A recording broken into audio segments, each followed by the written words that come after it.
Hi guys, welcome back Fearless Humans.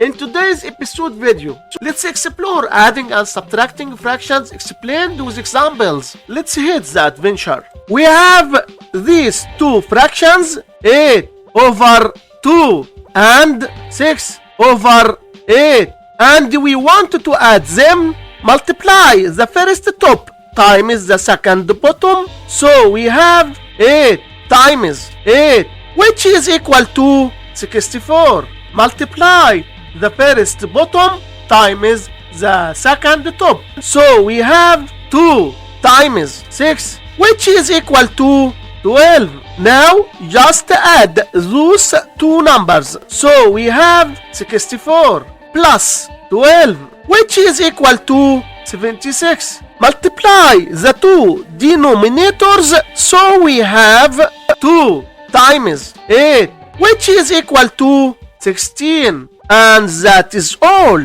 Thanks for watching. Like, subscribe and share the love.